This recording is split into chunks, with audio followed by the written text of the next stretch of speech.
Coming up on Mountain News at 5:30, millions in federal funding will be awarded to rural health care programs. How those in one eastern Kentucky county are responding. And one Tennessee lawmaker is pushing to allow Tennesseans to be able to grow marijuana at their home. And we had a chilly day throughout eastern Kentucky, but a warming trend is just around the corner. Details coming up. Dedicated to southern and eastern Kentucky, this is WYMT Mountain News at 5:30. Good evening, I'm Steve Hensley. Back in June, we first reported that federal Medicaid cuts could close down 35 rural hospitals across the Commonwealth. Officials announced Monday that President Donald Trump approved more than $200 million to fund rural health care. Maggie Rickerby shows us why these funds are so important to communities across the Commonwealth. Earlier this year, federal Medicaid cuts threatened rural hospitals. Now, Governor Andy Beshear says over $200 million federal dollars will lessen the impact of cuts and support health care in rural areas. Pete Shepard, director of the Magoffin County Health Department, says rural hospitals are important. Well, just the time factor of getting to them and then having services that people can afford to and get in travel. Travel's a issue in rural Kentucky with a lot of people having a hard time getting to hospitals back and forth and to medical care. But we seem to be fortunate in this area because we do have a lot of rural hospitals and most people can get to those pretty fairly easy. Shepard says he doesn't know exactly how the money will be divided among hospitals and other health care facilities, but he says he's expecting news from the Public Health Commissioner soon. Government funding is crucial for areas like Magoffin County. Shepard says that the majority of people living here in the county rely on Medicaid and Medicare. We're in a poor county, you know, a lot of Medicaid, and so those people have trouble getting to have services. That's why the Magoffin County Health Department brings services to people instead, including programs on how to help new mothers, education on healthy eating and harm reduction. One of the unhealthiest areas in the whole United States, and we've tried to knock down that barrier. But those programs rely on federal funding, and Shepard says he's not sure if the health department will receive it. Without funding, it's very difficult to tackle those problems and tackle them over a long term. While it's not clear yet how the money will be distributed, I ain't going to dwell on it. We either get it or we don't. You know, higher ups decide where that goes, and then they let us know, and then we adapt. In Magoffin County, Maggie Rickerby, WKYT.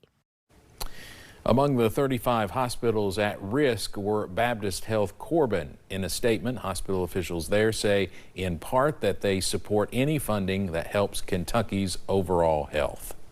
A Kentucky child has died from the flu. Health officials say this is the first pediatric death this season.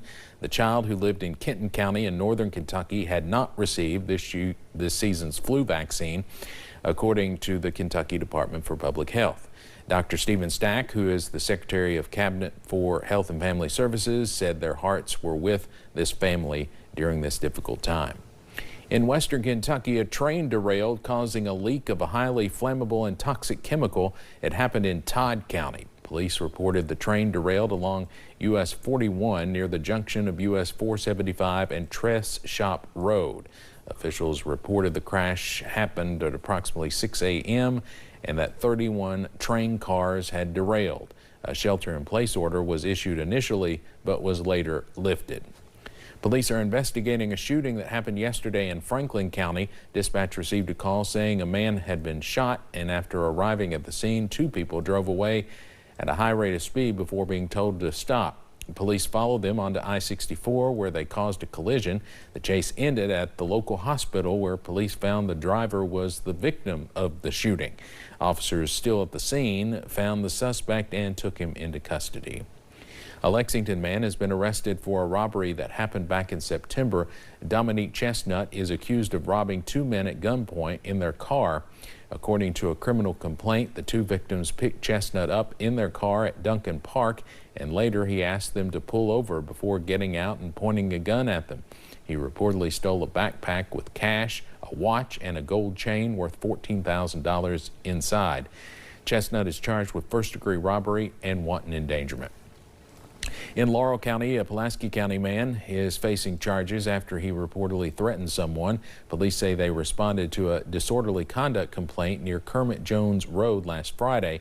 When police came across Christopher Brumley, they say he tried to evade them on foot, but they later found him hiding behind a business. While being arrested, Brumley claimed to have cured himself of hepatitis C and began spitting at the deputies. One of the 3 men convicted in Crystal Rogers' death has been moved to a prison in Oldham County. Brooks Houck was taken to the Roeder Correctional Complex. Right now, Houck is serving a life sentence and appealing his conviction. Houck was Rogers' boyfriend when she disappeared in July 2015. The mother of 5 hasn't been seen since and is presumed dead. A jury found Houck guilty in July of conspiracy to commit murder and tampering with evidence. The cold weather continues, but will we see more snow before the new year? First Alert meteorologist Eric Dean has our first look at the forecast. The short answer is yes, Steve. We'll see a few flakes flying around as we go throughout New Year's Eve going into the New Year's Day. Temperatures right now in the 20s and 30s. A chilly evening out there. If you have plans tonight, make sure you bundle up. That feels like temperature in the teens. Certainly not out of their own possibility. Although we are warmer now as compared to 24 hours ago, between 1 degree warmer to 7 degrees warmer depending on your location. So the farther west you go, the warmer we are as compared to yesterday. Now all is quiet right now on live pinpoint Doppler radar. This will get a break as we go throughout the next several hours. As we get into tomorrow night, snow chances will linger around. So we wake up in the morning, temperatures in the mid-20s will greet you. By 9 o'clock, we'll see temperatures in the upper 20s. We'll stay in the upper 20s, low 30s by midnight, going into the low 30s by the time 6 a.m. rolls around. Now, as mentioned, we have some flakes in the forecast. We'll tell you what we can expect in terms of accumulation coming up in the First Alert forecast in a few minutes. Steve. Thank you. The United States has seen nearly 28,000 whooping cough cases this year. It is the second year in a row the U.S. has topped 25,000 cases, another sign of the risks of falling vaccination levels. The infection can lead to severe illness or death, especially in young children.